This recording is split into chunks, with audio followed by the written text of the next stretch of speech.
wonder how you imagine that first Easter day. The power, the emotion, the grief, the brokenheartedness, the weeping. It's all so very natural. And certainly on that first Easter morning, after the night before, a night of trauma and weeping and wondering what on earth has happened, we get this glimpse of Mary Magdalene coming to the tomb, head bowed low, grief in her heart. I imagine her coming full of hope and pain and suffering. She comes to honor her beloved master, her friend, her companion, the one who had healed her miraculously and freed her from everything that held her captive, the one she'd followed so faithfully. And here he was, dead, in a tomb. Can you imagine her thinking? But what she finds is not a sealed grave, but an empty one, where she encounters, firstly, two angels. He's not here. I imagine her amazement, her puzzlement, her bewilderment, her weeping eyes still streaming with tears, and her question, but what can this be?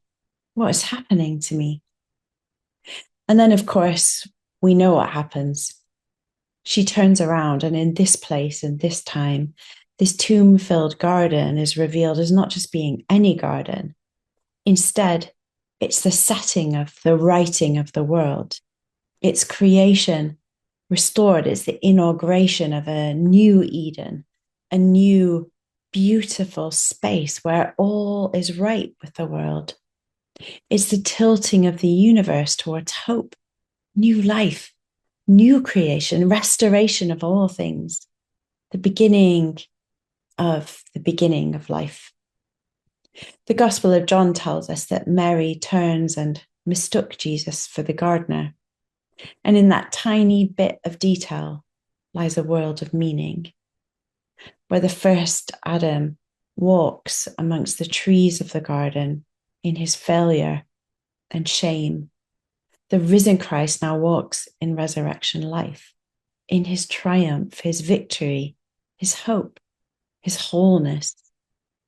Where the first Adam hides and blames others, this new Adam, this risen Christ walks freely, restoring life and hope of new relationships made right by his presence. In this garden, in this Adam, this is where death is undone, where sin is silenced, where creation itself is reborn, where the man and the woman encounter each other, and it's truly holy. Mary's tears were real, her loss was real, but then her master, her teacher, speaks her name. Mary, he says. Her name on his lips, she is known. And in this encounter with the risen Christ, everything changes. In this garden, God walks, risen, wound scarred, breath of life filled, victorious.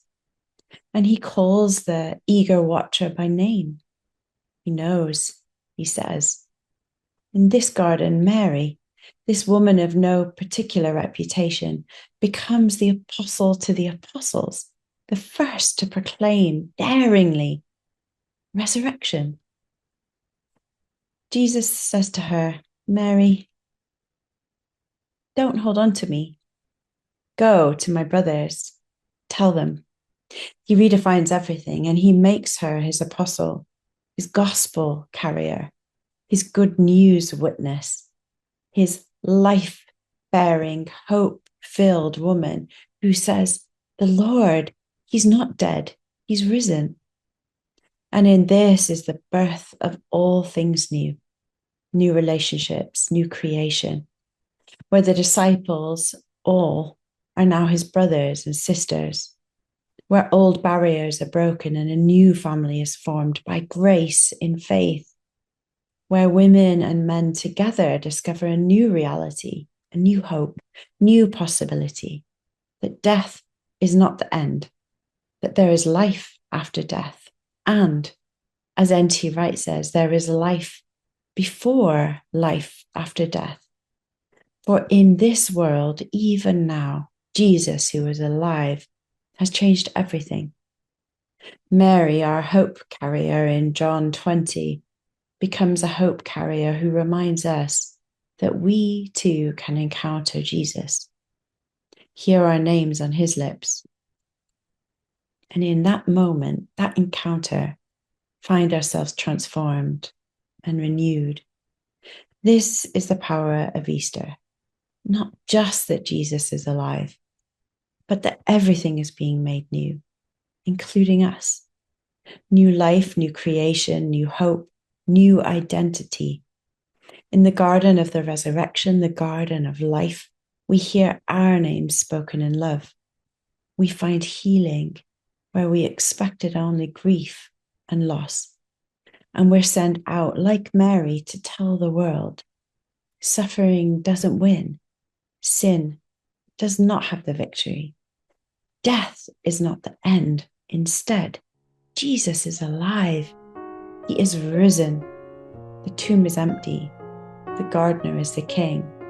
And this is just the beginning. We too can encounter him. Christ is risen, friends. He is risen indeed.